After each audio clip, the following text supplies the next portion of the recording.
Everyone, আমার নতুন একটা ব্লগে তোমাদের সবাইকে ওয়েলকাম। তো এই ভিডিওটা প্রায় মাসখানেক আগেকার করা, তো এখন আমি তোমাদের সঙ্গে শেয়ার করছি। তো ভিডিওটা খুব ভাইরাল হচ্ছিল, দেখছিলাম ডিমের এই রেসিপিটা, তো আমিও ট্রাই করলাম। তো প্রথমেই আমি 4-5টা ডিম নিয়ে নিয়েছিলাম, তারপর সিদ্ধ করতে বসিয়ে দিয়েছি।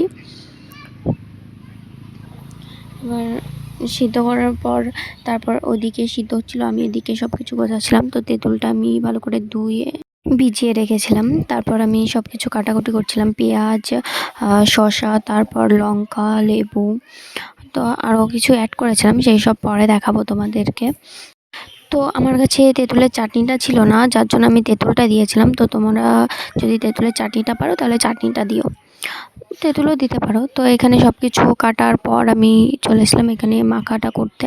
এখানে পেঁয়াজ, শসা, লঙ্কা, লেবু, জল জিরে, আমি দিয়েছিলাম কাসন্দ দিয়েছিলাম, তারপর কিছুটা চিলি সস দিয়েছিলাম। আমি রেডটা পাইনি, তো আমার কাছে গ্রিন চিলি সস ছিল, সেটাই আমি দিয়েছি।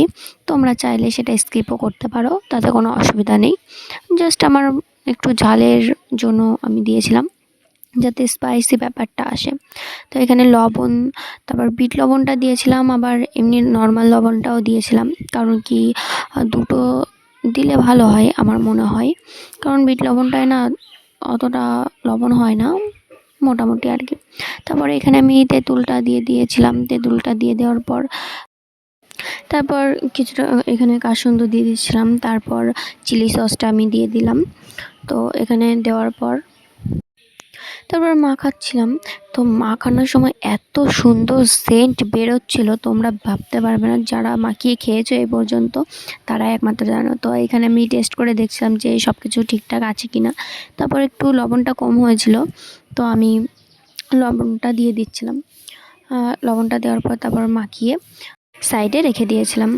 তারপর সাইডে রেখে আমি এখানে ডিমগুলো ছুলে ফেলছিলাম, কারণ ডিম সিদ্ধ হয়ে গেছিলো ততক্ষণে। তো ডিমগুলো ছুলে আমি মাঝখান থেকে কেটে নিয়েছিলাম ডিমগুলো ভালো করে ধোয়ার পর। তো মাঝখান থেকে দেখো এখানে ঠিক এইভাবে তোমরা কাটবে, মাঝখান থেকে কেটে তারপর আমি ওই মাখাটা ডিমের ভেতরে ঢোকালাম, ঢুকিয়ে একে একে সব ডিমগুলোতেই ভরে নিয়েছি। তো একে একে সব ডিমগুলোর ওপর ভরে তারপর আমার লাস্টে একটু ঝোল ছিল, আমার তেঁতুলটা একটু জল বেশি হয়ে গেছিলো বোধহয়। তো তারপর আমি উপর দিয়ে ঝোলগুলো দিয়ে দিচ্ছিলাম। তো আমার ভাই খেয়ে বলছিল যে ভালোই হয়েছে, চাইলে তোমরা ট্রাই করে দেখতে পারো রেসিপিটা। তো আজকের মতো টাটা, সবাই ভালো থেকো।